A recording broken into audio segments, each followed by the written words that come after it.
Welcome to Kansas, in the heart of the Midwest.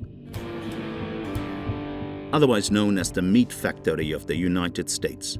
They produce 3 million tons of beef here every year in these gigantic feedlots without a single blade of grass. This model, which doesn't exist in Europe, is extremely controversial and comes under fire from animal rights and environmental activists. Brett Shaw manages 6,500 cattle. You got that one off that way? There's two?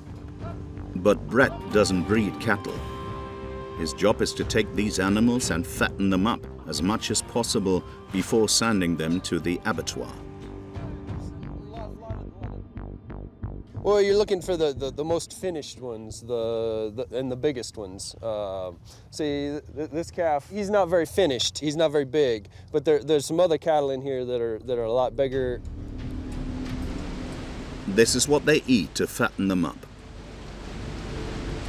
So there's the final product. A rich mixture of popped corn mixed with cattle feed, minerals and vitamins. It's served 3 times a day from a dump truck in enormous portions. They'll probably eat 35 pounds per head per day, every single day. We want what's in front of them to be exactly the same every single day. For Brett and his manager Ryan, the animals must double in size in 5 months. The heavier they get, the more they get paid. It's very important that we push those cattle to where they'll eat as much as they can. I mean, we want them to be full all the time. You know, pounds pay the bills. It's a competitive business because there's competition to get those cattle into your feed yard. So the better you can do that, the more consistent your customer base is going to be. Their company turns over $15 million each year. Today, Brett is sending 200 animals to the abattoir. He feels it's a job well done as he watches them go. Well, it's always a pleasure to be able to come up here and watch these fat cattle get loaded on the truck, knowing that we've done a good job and knowing they're going to the packing plant to produce some high quality beef. Nice big steaks. One at a time, one at a time, hey, one at a time.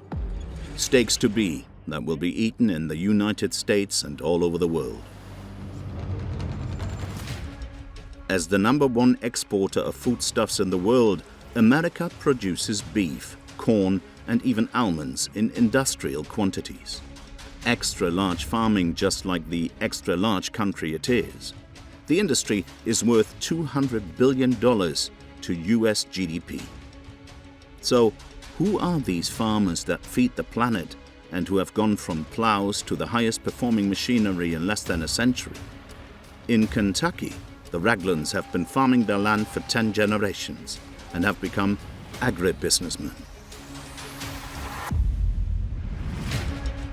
There's a lot of opportunity, a lot of people around the world that need to eat, so I think there's a bright future in agriculture.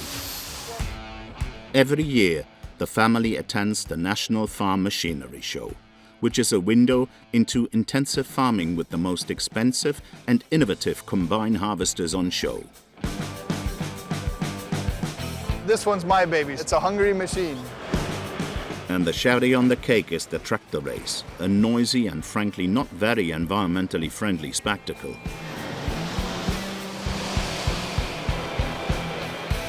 But can this always more style of farming really last? In a country renowned for junk food and obesity, many voices are speaking out against the dramatic consequences of intensive farming. In California, the 2 global leaders in carrots have a monopoly on water resources in an already parched region. They're giant corporations and they don't care about anything but money and power. We've got more pride than they've got money. North Carolina is full of chicken factory farms which pollute the environment.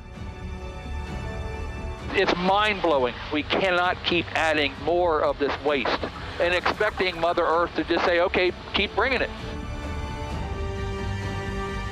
In a system where profits reign supreme, it's often the small farmers that pay the price. After 20 years working with the chicken industry, I lost everything.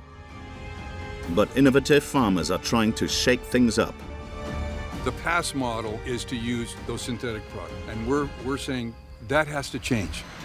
We take a look at the excesses of the farming industry in the United States.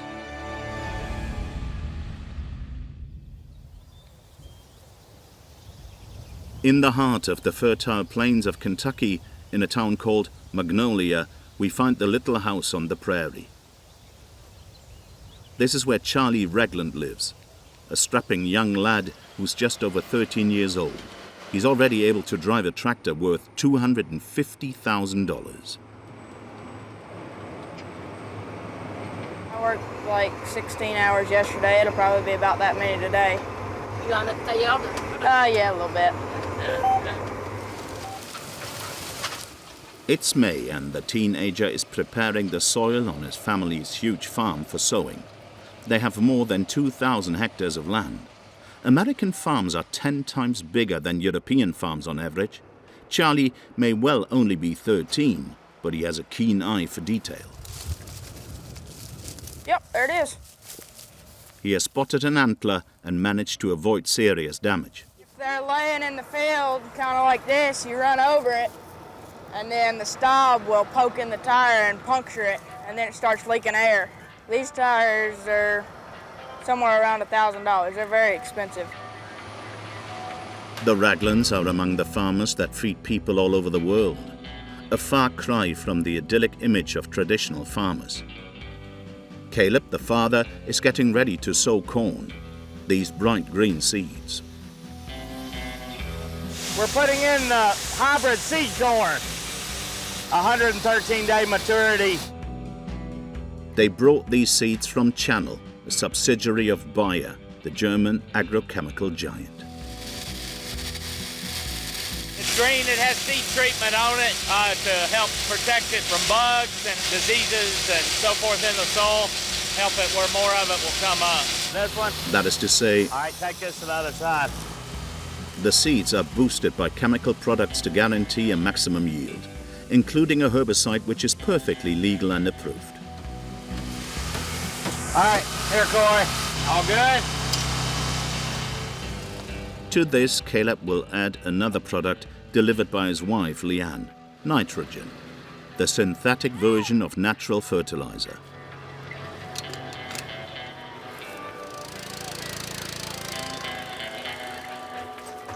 The whole family has been working flat out for 2 days, and the youngest, Carter, is starting to feel the effects. One day. Because it might be a late night. Well, Dad's go. Hey. With a turnover of $3 million, Caleb owns a thriving farm, and so he works long hours. Fortunately, his high-tech tractor practically drives itself. End of each pass, we turn around, line it back up, hit the button, and we're good. So that helps us where we can deal with things on the phone. I can watch the markets for wheat, corn. As a farmer, I have to wear many hats. I have to do the business. I have to make sure the bills are paid. The technology helps us to be able to multitask much better. The family has been farming this area in Kentucky for 200 years, and productivity has skyrocketed. Often make yields over 200 bushels per acre of corn, whereas my grandfather 30 years ago, 100 bushels an acre would have been a really good yield. So last 30 years, yields have basically doubled, and they continue to go up. So that's good. At the Ragland farm, everything is supersize. Just like these 6 big silos. As well as corn, the family also produces soya and wheat. Easy now. Back up just a little bit. In this trailer, there is around $7,000 worth of wheat, which is destined for the production of McDonald's burger buns. So yeah, we are proud to be able to sell it to Americans all over and the world, basically, just having our product in stores and restaurants and stuff all over the world. It's a good feeling. Caleb, the father of the family, didn't learn how to manage his business just on the job. You washed up, Carter? He studied business for 4 years. He met his wife, Leanne, at university. So these were pictures from college. I studied elementary education, and then he got a degree in business. So understanding the business side of farming, because there's way more than just putting the seed in the ground. Leanne was a townie living in sunny Florida, but she moved here, and so her life changed. But as I told people when we got married that they have electricity, they have running water, I was not moving way far off, even though I was raised in a neighborhood in the middle of the city. Enjoyed the wide open spaces now. It's much better for the boys to be able to run and play outside. Carter, where'd you go? Like the vast majority of farmers, the Raglands are conservative and Republicans. They refuse to send their children to state schools. Instead, Leanne homeschools them, teaching lessons at home every morning. Oh, we have a test. Perfect. We also would like to know what they're learning and be able to teach them what we would like them to learn, and not so much what the school wants everybody to learn. After lessons, it's break time and then a long-awaited outing. All right, y'all ready for the farm show? Yeah. Yeah? It's been a year since we've been. The family are leaving the farm for 4 days to head to Louisville, the largest city in Kentucky, where the biggest agricultural show in the United States is held every year, the National Farm Machinery Show. To keep producing more and more, you need gigantic machines to match the size of American farms. More than 100,000 square meters are dedicated to the latest innovations. Giant drones to spread pesticides and fertilizer, machines to dry hay. And above all, the star of the show, this combine harvester worth almost $1 million. And this one's my baby, so I'm very proud of it. But it doesn't act like a baby. It doesn't eat like a baby. It's a hungry machine. To admire it up close, you actually have to book your spot and then are given a guided tour, like you're at a museum. All right, for those of you with a headset on, can you hear me already? Yep. Okay, very good. The whole design and development process of this machine was to look for ways that we could drive down and reduce the total cost of harvest. The CR11 is the result of 10 years of research and definitely sparks interest among the crowd. Are you guys interested in this combine? I mean, are you interested in the technology in this combine? It's some interesting stuff here. Yeah. Looks like a lot of machines. The Raglands wouldn't miss this event for the world. Well, I think this is my 38th National Farm Machinery Show. Every year I've been alive. Even though they have what they need on their farm, the two youngest are very excited to try out the new models. So it's exciting because this one's nice and shiny and brand new, so they can see all the new things on it. So it's like a line at Disney World. You get in line, wait your turn to get in the tractor and see it. Wait so they can get out. No fighting, no pushing. And it suits Corey, aged 11. You don't need the clutch in these tractors, because these, you gotta push that forward or go like that. I can probably drive every single thing in here. We need to wait. But the Raglands haven't come to the farm show just to dream and have fun.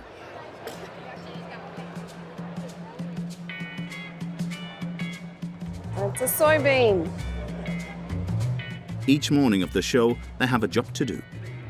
Promote this legume on the stand of the American Soybean Board.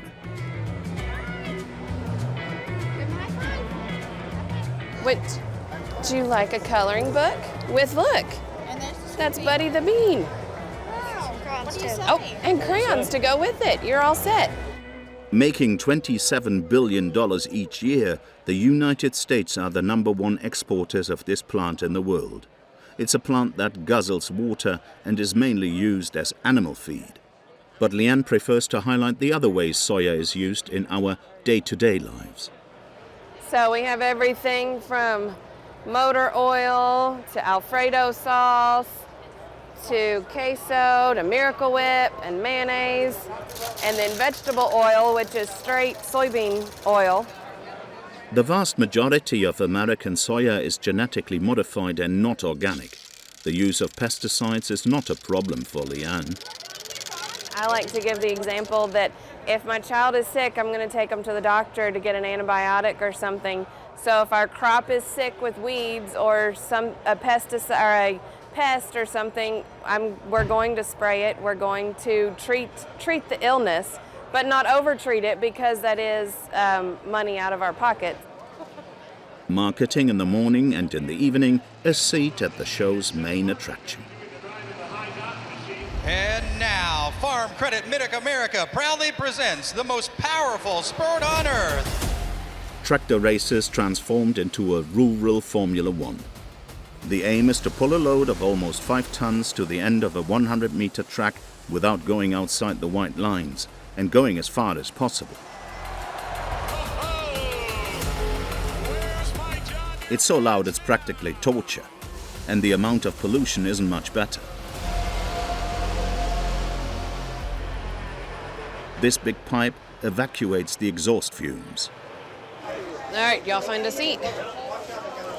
The Raglands are big fans of the sport, especially the boys.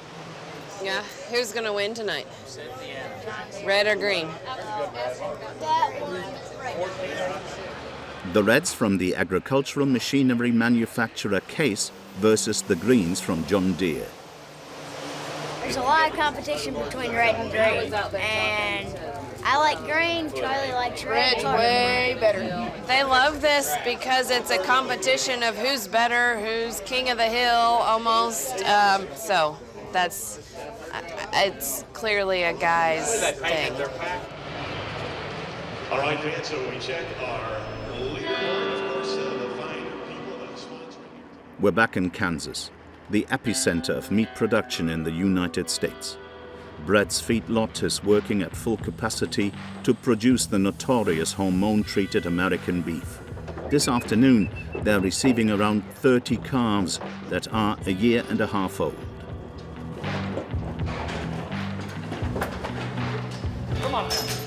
And the welcoming committee is a bit brutal. Each calf has to go through the compressor, which keeps them still.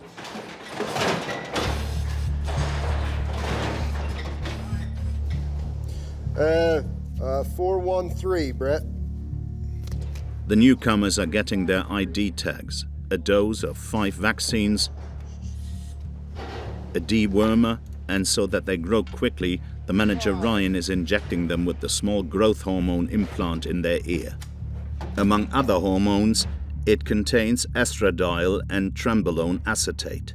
These hormones have been banned in Europe since the 90s for health risks, but in terms of weight gain, they offer guaranteed results. 598.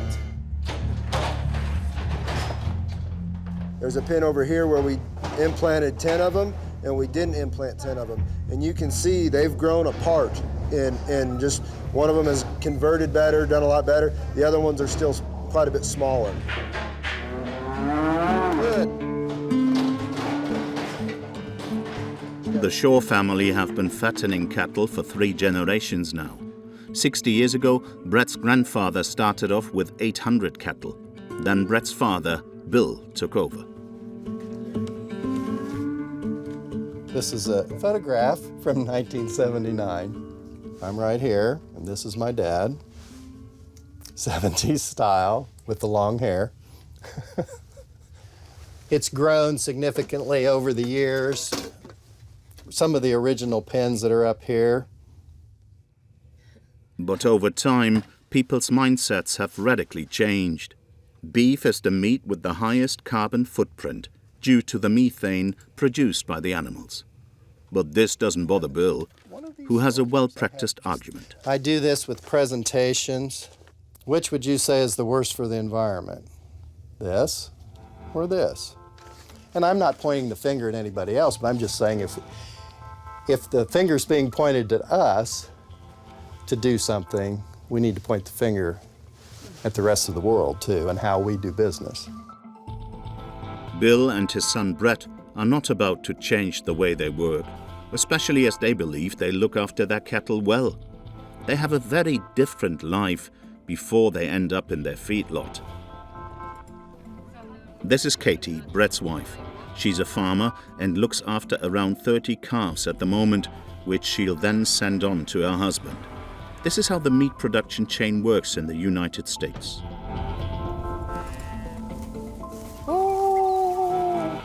Hey, girls. She is a very good customer, yes. I really enjoy working with her, and she treats me really well. Surprising as it might seem, Katie doesn't see any issue in going from these wide open spaces to the small pens at the feedlot. Everybody loves seeing the cows out grazing on the grass, but the feed yard really, it's very clean. They clean their pens constantly, and it's actually it's not a bad thing. I mean, they spend 120, 140 days at the feed yard max out of their whole life. That's it.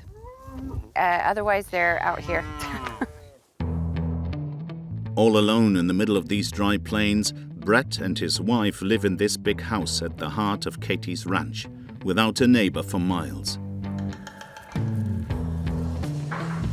For them, meat is almost sacred. Son, Holy Spirit, amen. Amen. Americans are among the biggest carnivores on the planet, consuming twice as much per person per year as in Europe. This is one of my favorite cuts of meat.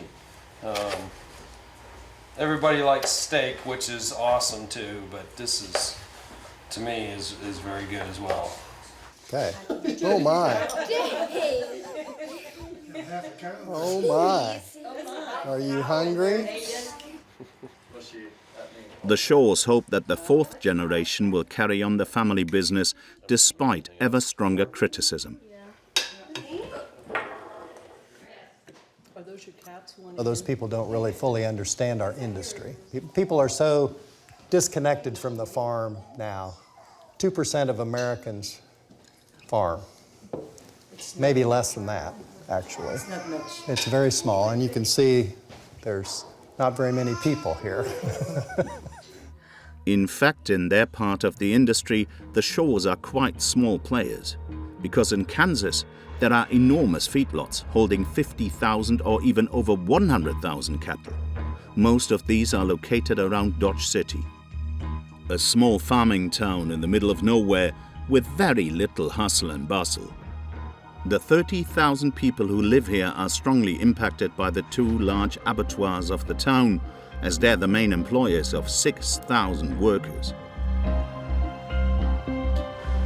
These abattoirs are run by the two giants of the industry, National Beef and Cargill, generating $177 billion in revenue between them.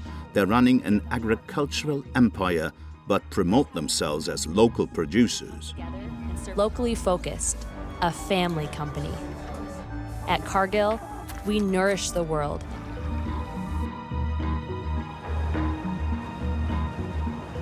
All of those trucks that you see, they're all refrigerated. They can transport frozen meat. One day that they stop, it affects restaurants all over the world. Joel Touches worked in the abattoirs for a year. Now he's a pastor in Dodge City. I don't know if you're aware, but the amount of cows they kill every day, it's at least, I think it's about 3,000 per shift every day. So it's about 6,000 to 7,000 a day in one plant plus the other plant. Well, that's a lot. Yeah, it's sad. It's sad to see, you know, they bring the cows and the cows get out. You're like, oh, I don't know. It's. But this city said we'll do it. Oh, and this area of the world said we'll do it. But it hasn't made Pastor Joel become a vegetarian. Good morning, church. Good morning, church. How are we doing? In his church, he's a leader of the Latino community. This is the community that works in the abattoirs, an immigrant workforce, as they're the only ones who will take these difficult jobs, which Americans generally don't want to do anymore. 70% of people living in Dodge City are South Americans. We are dismissed, church. Be blessed. Have a wonderful day. Pastor Joel is originally from Guatemala. His wife, who's also a pastor, is from Mexico. Together, they help newcomers who have come to Kansas to work in the abattoirs. Buenas tardes, hermana. ¿Cómo está usted? ¿Cómo está usted? Calorcito está rico. Berna Vela is Colombian and moved to Dodge City 8 months ago. Joel and Karina often visit her to cheer her up. ¿Qué pasó? ¿Estás bien? Sí. A single mother, Berna Vela, has to juggle exhausting work at the Cargill factory and raising her 11-year-old daughter in a country she doesn't know. En la planta me daba mucho miedo los cuchillos. Sí. Porque pues hay una cosa que le llaman la cadena y va pasando las piezas y usted tiene que cortar y agarrar su pieza y afilar el cuchillo. Sí. Entonces eso me daba mucho miedo y yo le decía, ay Dios, por favor, que me manden a empaque, que me manden a empaque. ¿Cuántas piezas por día hace? Ay, muchas. Como 3,000, ¿no? Dicen que son como 3,000. Son muchas, porque eso es así, empaque. Sí. Hay momentos en que ya uno siente que ya no puede más. At 55 years old, she's worried she's going to lose all feeling in her fingers due to the repetitive work in the cold. Y ya cogió los pasaportes. ¿Cómo siguen sus manos? Ahí dicen que uno tiene que acostumbrarse al dolor, supuestamente, porque no sé, pues, no sé por qué ellos dicen eso, porque somos seres humanos. Sí. Pero el problema es que estos 3 dedos y estos 3 dedos se me duermen, constantes. Berna Vela earns $22 per hour, which is a fair salary in the United States. But once she's paid her rent for the modest house she shares with another family, she doesn't have much left over. Her life is one of hard work and sacrifice. But at the other end of the chain, profits are at a record high.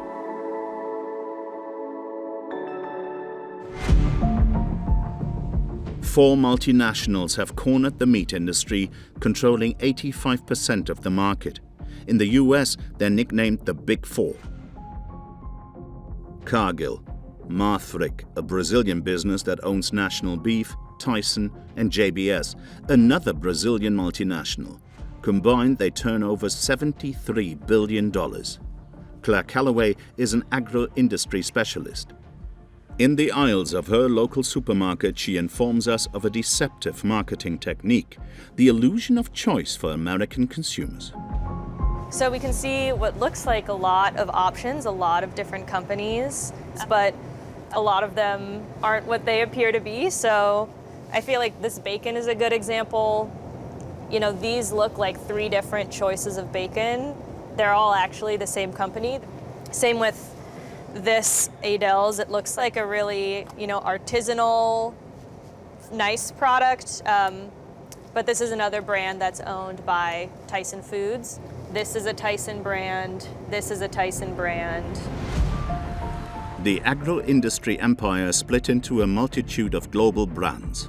For example, JBS owns more than 100 different brands. It really keeps going. Even worse, the Big Four have been accused of price fixing so that they can sell to consumers at a higher price. This national scandal was personally denounced by President Joe Biden. Demanding more competition. I'm a capitalist, but capitalism without competition is not capitalism. Capitalism without competition is exploitation. It drives up profits. Guess what? You got 4 basic meat packing facilities. That's it. You play with them, you don't get to play at all. And you pay a hell of a lot more. A hell of a lot more because there's only 4. And according to Claire Calloway, measures to regulate the sector haven't borne any fruit for the moment. They've begun to sue them for price fixing and anti-competitive behavior, but it's resulted in mostly fines to the companies, which for them can just be a cost of doing business. These companies are used to telling government what to do. They're not used to being held accountable. The agribusiness industry spends more money lobbying than the defense industry. It's, one of the biggest political influences in DC, and they have a ton of sway, not just over Congress, but especially over federal agencies. And while the giants of the meat industry are strongly criticized, other powerful companies in the agro-industry are accused of monopolizing resources. A Cape in Western California.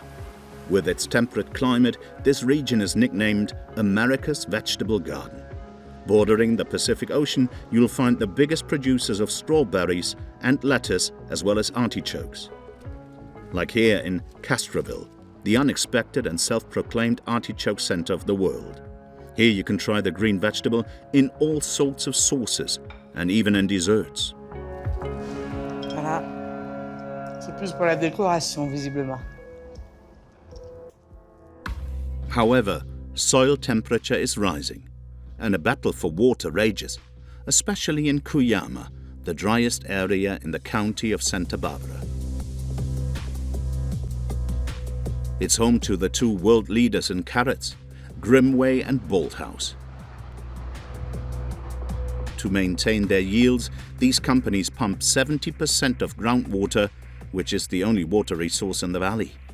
This situation enrages locals like Jake and Charlie, 2 small farmers and leaders of a revolt. I've got a couple of these. I've got probably like 15 in the town site that we got to get. Okay. This is the basic message we're trying to get out, is for people to stand with us against the corporate greed that we're dealing with, and boycotting Bolthouse Farms and Grimway Farms, boycotting carrots. I feel like we as a community, we completely got sucker punched. I mean, we just totally got punched in the face by them. Oh, we can't just turn around and just let them push us around. I mean, we're not going to be bullied just because, we're, small farmers. We call, David versus Goliath. We're the small guy versus the very large guy. These 2 friends have known each other since high school.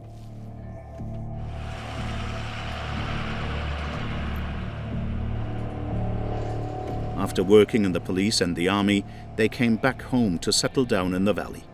Jake manages a ranch, and Charlie has recently planted an orchard, which he waters sparingly using a drip system.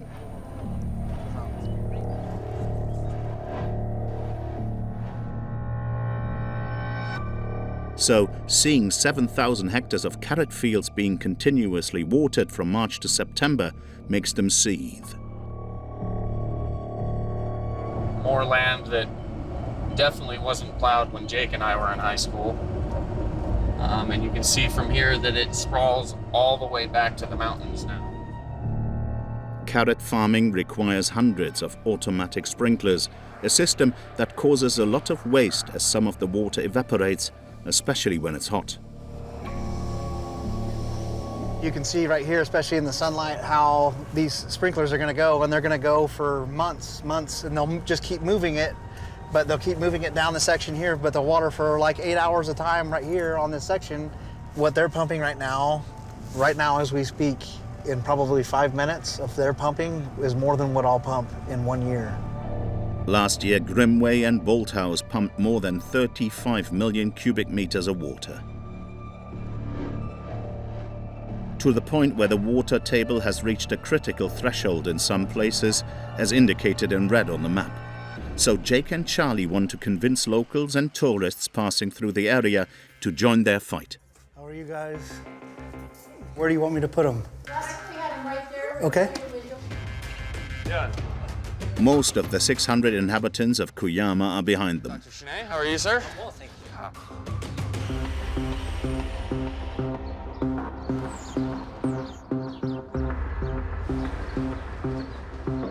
The only hotel restaurant in the village has even just launched a special boycott menu. Not too bad, you? Staying out of trouble? No, I want to try the special. So, that'd be awesome. It's a spring salad with carrots, but these come from a small producer, not from Bolthouse or Grimway. We'll see. I mean, this is my first carrot since the boycott started. Very good. Thank you, sir. The beginnings of the conflict go back to 2014. Following an historic drought, California ordered its counties to create a water management plan and to anticipate usage restrictions. But Bolthouse and Grimway contested the plan in court. Even worse, in order to monopolize the resource, they went as far as attacking all users of water in the area.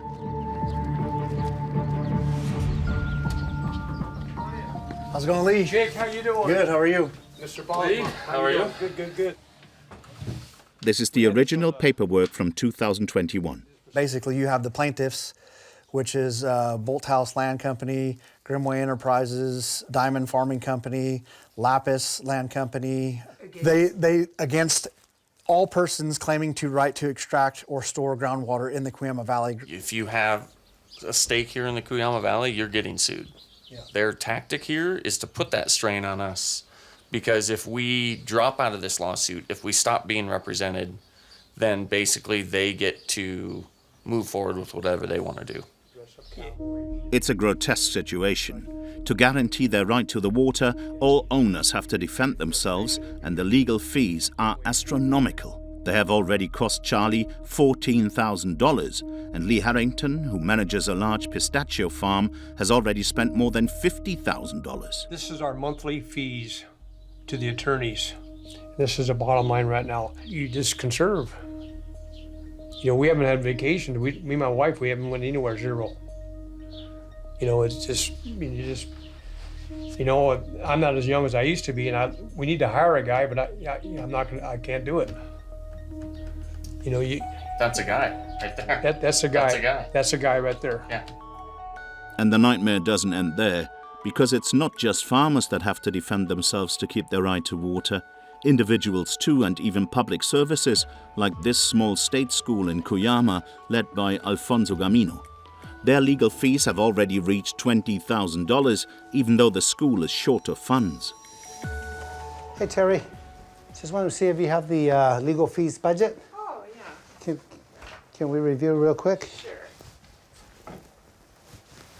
All right. So what do we have? This is last year, so it's a very simple report when we started doing this. I was hoping that they would leave the schools out, because the schools are government schools, really. So I was thinking, at first, we did not get this notice. So I'm thinking, oh, good, maybe they're going to leave the school out. And that's what I was hoping. That I was very optimistic. But then we got the letter. $20,000 for us. We can do a lot with that. Computers for the students, our teachers, you know, just keeping our teachers employed. My biggest fear is that this just may be the beginning. We may spend this $25,000, and we may still be in this case for the next 10 years, 15 years. These legal proceedings threaten the future of the school and of Cuyama's children. Okay, be very careful with the water. We don't want to spill it unless we go on the plant. We don't want to waste water. We requested an interview with the two carrot companies, but they refused to answer our questions. In the United States, intensive farming is draining resources and may also be profoundly damaging for the environment. Now we head to North Carolina, a state which has specialized in chicken farming on an industrial scale. In these gigantic factory farms, 1 billion chickens are raised each year, one on top of the other, without ever seeing the light of day. Larry Baldwin from the association Waterkeepers is keen to call out this type of farming. Hey, Ragland. Hey. How you doing, my friend? Just great. Good. Good to see you again. Good to According to this environmental activist, be off the ground very quickly. This industry is now out of control.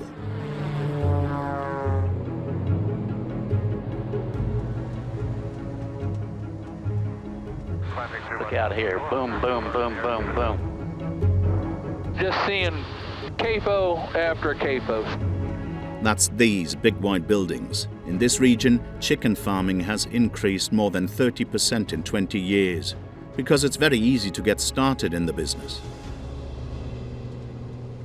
So now you don't have to get a permit to raise poultry. All you have to have is a building permit from your local county government, so the state doesn't even know where they are.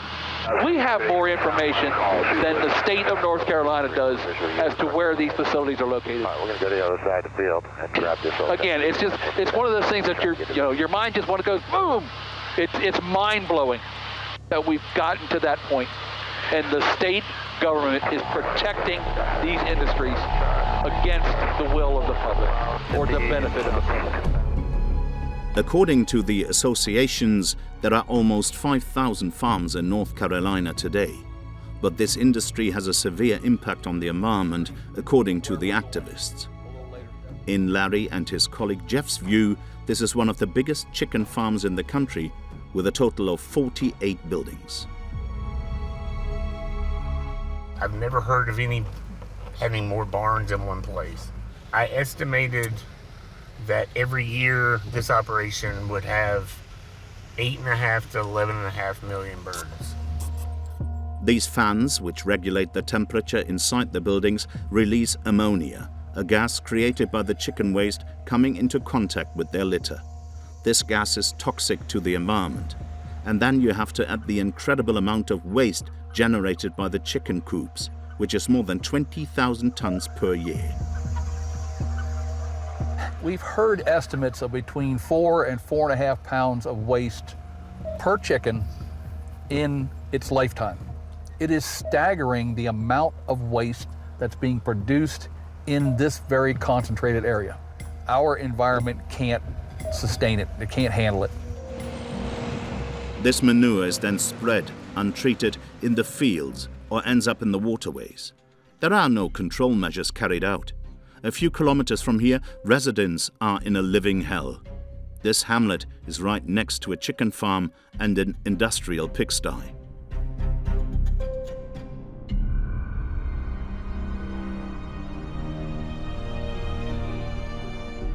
Anne, her sister Linda in the hat, and her daughter Tiyaka breathe in an unbearable acrid smell every day.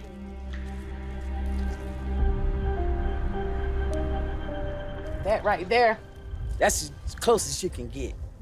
Because basically they're in my back door. Right. Y'all smell it. Y'all smell it. You smell it coming from this way?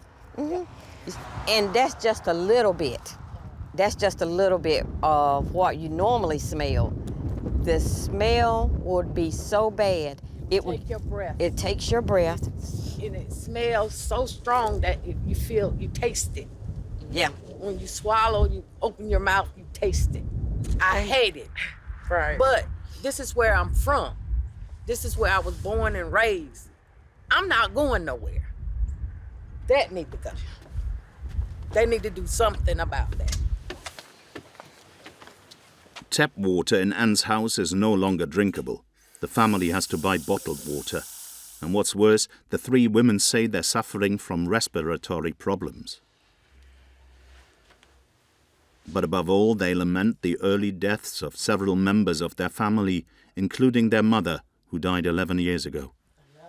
My mom always had this, she couldn't stand smells. No, she had real bad allergies. And coughs all the time. That was way before she even got cancer. It's all, cause she's always lived here. And then not only my mom had cancer, but when you got like 5 people in one community, and all of them come down with cancer. All of them. And they live here. It's impossible to say if there's a direct link between these deaths and industrial farming, But a recent American study showed that people living near chicken factory farms had a 66% higher chance than others of developing respiratory diseases. We found 66% increased odds of CAP diagnoses. A 2-hour drive away, here's one of those older intensive farms. Here, Tom Lim raised 400,000 chickens per year. Today, he condemns the industry and depicts it as a machine designed to destroy both people and animals.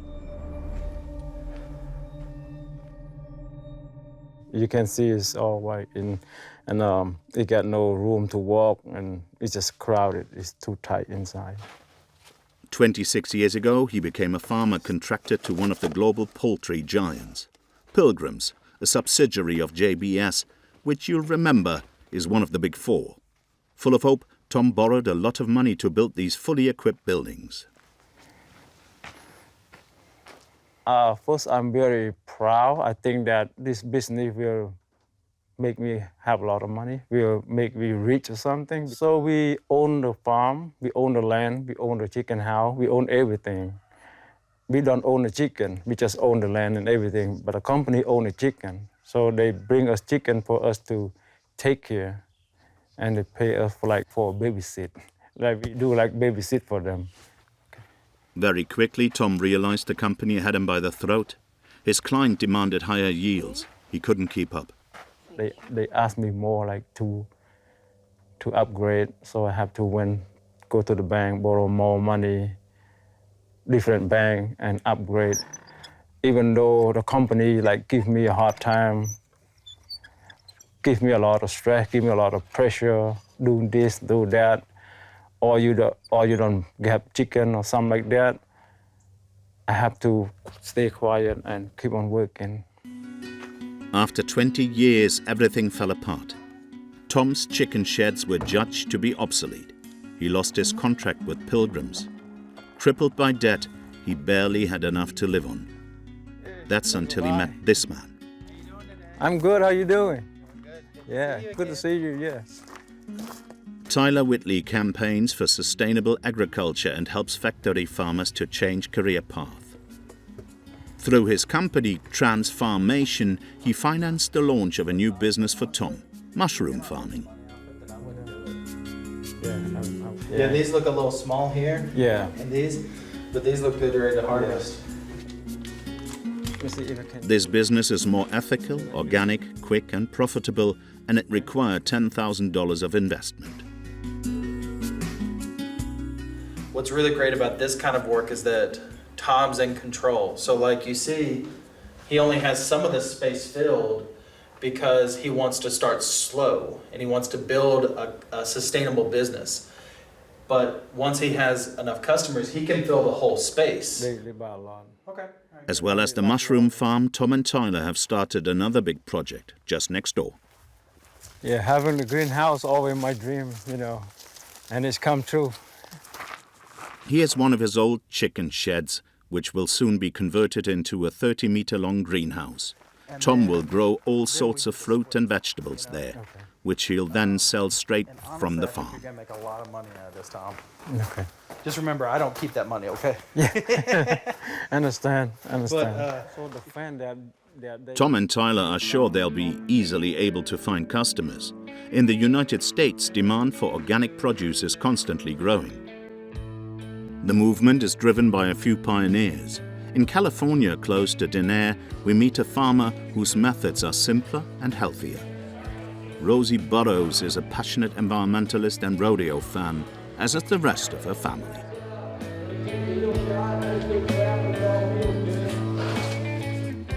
This is our pleasure, our enjoyment. So instead of going to Disneyland or something like that, this is where cowboys come and have fun. This is about working with the herd in a quiet fashion. This Sunday morning, she's come along to support her son, her grandson, Good job, Trey. Way to. and her husband, Ward, fit as a fiddle on his horse at 72 years of age. So I'm lucky that I have a beautiful horse, takes care of me, and he knows more than I do. I know that. The couple champion a back-to-basics approach and have thrown themselves into organic farming. This way of farming is very much in the minority in the United States. Just 1% of farmed land is organic, compared to 10% in the EU. That's enormous. No, that's all right, you're fine. On Rosie and Ward's land, chickens are raised out in the open. They're able to scratch the earth and eat grass, worms and insects at their leisure. It's unfortunate that around 1950, the way all of us were taught is about the goal being maximum production with high inputs. And now our paradigm shift is going for working with Mother Nature, but also about caring for all the ecosystems that are part of the planet. On their 3,000-hectare farm, sheep graze between the trees, and cows graze pastures in rotation. Come on! Come on! Okay, here they come. Come on! Which means they always have fresh grass. Rosie and her husband Ward are also pioneers of what is called regenerative farming. Its main principle is cultivating healthy soil. Here's a traditional almond field versus Rosie and Ward's field, which is a lot greener.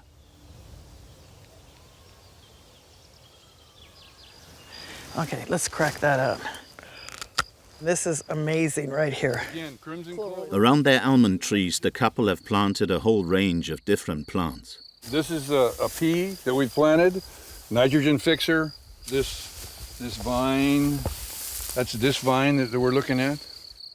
This allows underground microorganisms to develop and keeps the soil cool. What we're after is trying to cover this soil. During the summertime, our soils, it's so hot here that if we can keep this ground covered, we can make a difference with 2 or 3 degrees Fahrenheit. All right, let's see what we got here. And the soil texture, how does it feel? Yeah, it's really moistened. Pretty nice. Yeah, there you've got some right there. We found 30 worms and 1 shovelful right in the middle of cold winter and frost. It was just amazing to see all the life in it. Yeah, that's beautiful, Ward. Yeah. The soil is rich thanks to the radically different technique, but it does require more work, which in turn equals an extra cost to the consumer. Rosie and Ward's almonds are 30% more expensive. The only other thing we have to do is we have to make sure that these products are accepted in the marketplace. So if consumers have to support the farmers that are doing this. Otherwise, nothing works. The couple advocate for awareness. In the United States, the organic market makes up just 6% of sales.